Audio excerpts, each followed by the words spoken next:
दोस्तों, हमारी तरह शायद आपने भी नालंदा विश्वविद्यालय के बारे में सिर्फ स्कूल की किताबों में ही पढ़ा होगा। ये यूनिवर्सिटी एक वक्त पर आज के ऑक्सफोर्ड और कैम्ब्रिज के बराबर थी, जहां दुनिया भर से लोग पढ़ने आया करते थे। लेकिन फिर 12वीं शताब्दी में इसे बख्तियार खिलजी द्वारा नष्ट कर दिया गया और यहाँ पर रखी 90 लाख किताबों को जलाकर राख कर दिया गया। एक सवाल जो हमेशा मन में कौंधता है वो ये है कि ना ही नालंदा किसी राजा का किला था और ना ही कोई मंदिर जहाँ बेशकीमती हीरे जवाहरात रखे गए हों। तो आखिर खिलजी ने यहाँ आक्रमण क्यों किया?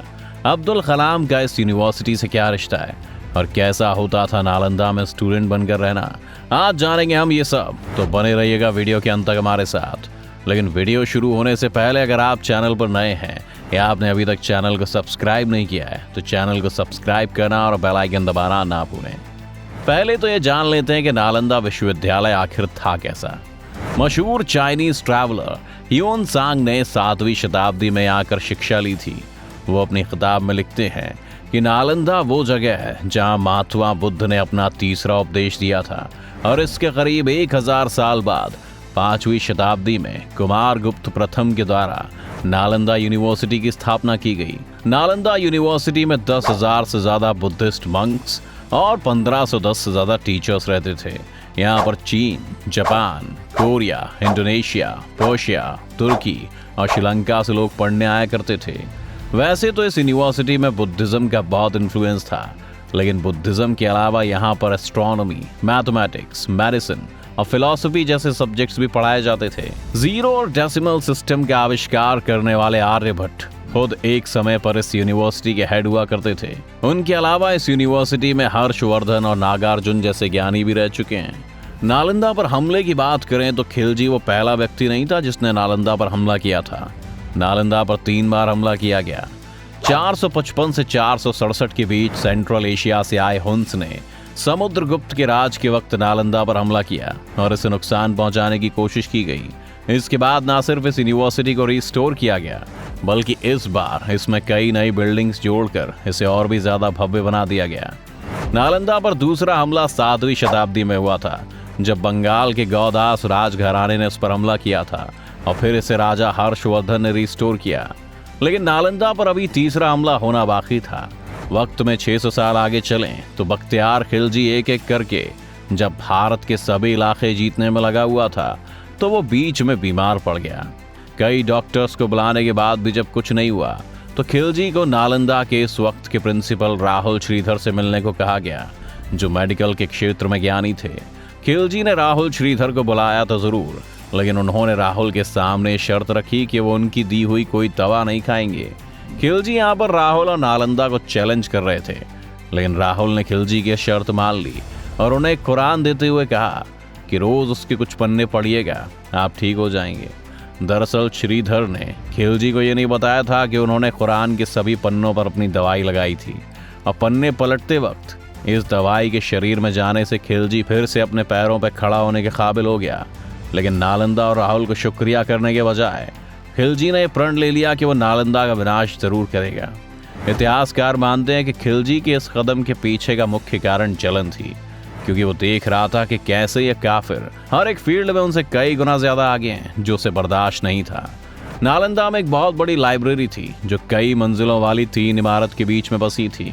इन तीनों इमारतों के नाम थे रत्न सागर, रात्रोदधी और रत्न राजक। इन तीनों इमारतों में कुल 90 लाख किताबें हुआ करती थी। खिलजी ने जब यहाँ पर आक्रमण किया तो यूनिवर्सिटी में रह रहे कई बुद्धिस्ट मंक्स का कत्लेआम शुरू हो गया और साथ ही यहाँ की किताबों को आग भी लगा दी गई। इन किताबों में से कुछ किताबें वो थीं जिनके ओरिजिनल मैन्युस्क्रिप्ट्स यहाँ रखे हुए थे। कहते हैं कि उपनिषदों की भी एक ओरिजिनल कॉपी यहाँ पर रखी हुई थी, जिसे खिलजी की सेना ने बाकी किताबों के साथ जला दिया। 90 लाख किताबें आग के लिए भी ज्यादा हो गई थी, जिस वजह से कहते हैं कि इन किताबों को पूरी तरह जलने में 3 महीने का वक्त लगा था। उस वक्त 700 साल पुरानी इस यूनिवर्सिटी को खिलजी ने इस कदर तबाह कर दिया था कि अब इसे दोबारा खड़ा नहीं किया जा सकता।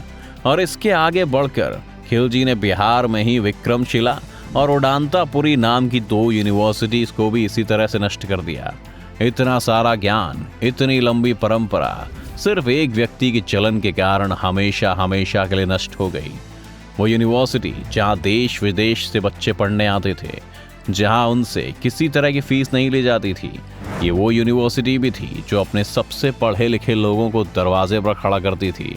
लेकिन ये लोग सिर्फ चौकीदार नहीं थे, बल्कि ये लोग एडमिशन का टेस्ट भी लेते थे। जिस किसी को भी यहाँ एडमिशन लेना होता वो यूनिवर्सिटी के गेट पर आता और ये गार्ड्स उनसे कुछ सवाल करते, उनके हाव भाव परखते, और अगर उन्हें लगता कि वाकई किसी में पढ़ने की इच्छा है तो उसे इस यूनिवर्सिटी में एडमिशन मिल जाता। 1193 में खिलजी द्वारा नष्ट किए जाने के बाद 2006 में इस यूनिवर्सिटी पर भारत के पूर्व राष्ट्रपति अब्दुल कलाम की नजर पड़ी।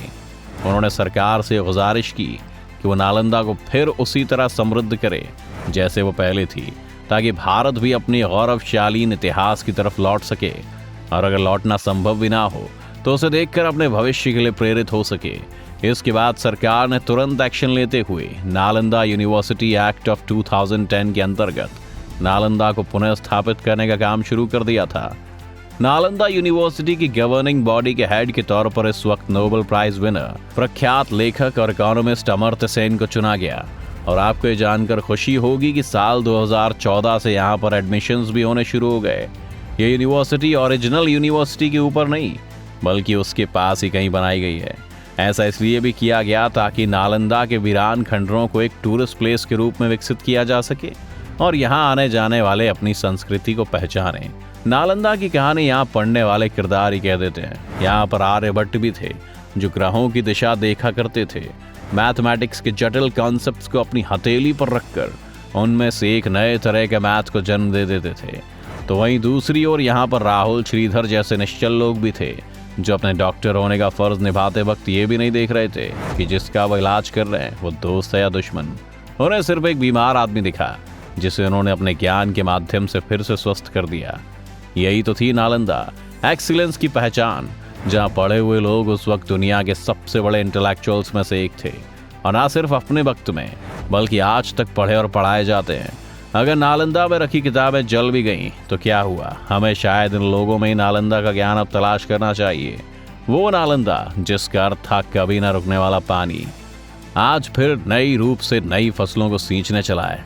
देखते हैं आगे क्या होता है। आपको क्या लगता है कि नालंदा की तरह भारत की बाकी प्राचीन यूनिवर्सिटीज को भी हमें फिर से खड़ा करना चाहिए? अपनी राय आप हमें कमेंट बॉक्स में लिख सकते हैं। उम्मीद है ये वीडियो देखकर आपको काफ़ी कुछ जानने को मिला होगा। अगर आपको ये वीडियो पसंद आया तो वीडियो को ज़रूर लाइक करें, और अगर आप चैनल पर नए हैं या आपने अभी तक चैनल को सब्सक्राइब नहीं किया है तो चैनल को सब्सक्राइब करना और बेल आइकन दबाना ना भूलें।